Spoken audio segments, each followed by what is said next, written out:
మాదక ద్రవ్యాల వ్యవహారంలో ఒకరిద్దరు తప్పు చేస్తే సినీ పరిశ్రమ మొత్తానికి ఆ తప్పును ఆపాదించడం సరికాదని మా అసోసియేషన్ విజ్ఞప్తి చేసింది. విచారణ పేరుతో కొందరికి నోటీసులు వచ్చిన మాట వాస్తవమేనని, అయితే ఎవరి పేర్లు అధికారికంగా ప్రకటించలేదని మా అధ్యక్షుడు శివాజీ రాజా పేర్కొన్నాడు. మా ప్రధాన కార్యదర్శి నరేష్తో కలిసి మాట్లాడిన శివాజీ, తప్పు చేసిన వారికి మూవీ ఆర్టిస్ట్ అసోసియేషన్ నుంచి ఎలాంటి మద్దతు ఉండబోదని తేల్చి చెప్పారు.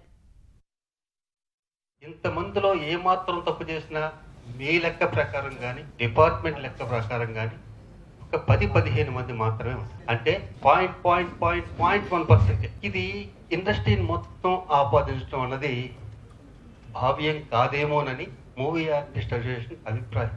తప్పు చేసిన వాడు దోషే, దానికి అసోసియేషన్ ఎప్పుడు సపోర్ట్ చేయి. కొంతమందికి నోటీసులు ఉందని నా దగ్గరికి, మా సెక్రటరీ నరేష్ గారి దగ్గరికి వచ్చారు. వాళ్ళు మీరు నిర్దోషులైతే అసోసియేషన్ సపోర్ట్ చేస్తుంది, మీరు దోషులైతే సపోర్ట్ చేయకపోగా డిపార్ట్మెంట్కే సపోర్ట్ చేస్తాం, తెలంగాణ గవర్నమెంట్కే సపోర్ట్ చేస్తాం. మేము మనుషులమే, మాకు ఎమోషన్స్ ఉన్నాయి, మాకు కుటుంబాలు ఉన్నాయి, పేరు ప్రఖ్యాతలు ఇవన్నీ ఉన్నాయి. కాబట్టి ప్రధానంగా మీడియా ఎప్పుడు కూడా ఇండస్ట్రీకి భాగంగానే ఉంది, సపోర్ట్గా ఉంది. మేము మీడియాని కండెమ్ చేయట్లేదు. ఈ యొక్క అఫీషియల్ అనౌన్స్మెంట్ వచ్చే వరకు కూడా కొంచెం సమన్వయం పాటించి, దయచేసి అనుమానాస్పదం అనేటువంటి దీంట్లో కూడా పేర్లు ఇట్లా అనౌన్స్ చేయొద్దని చెప్పి మేము అపీల్ చేస్తాం. బికాస్ ఆర్టిస్టుల మీద ప్రధానంగా ఈ రోజున ఫోకస్ ఉంది. ఇవాళ వచ్చిన చాలామంది పేర్లు, ఫోటోలు కూడా తప్పు వచ్చినాయి.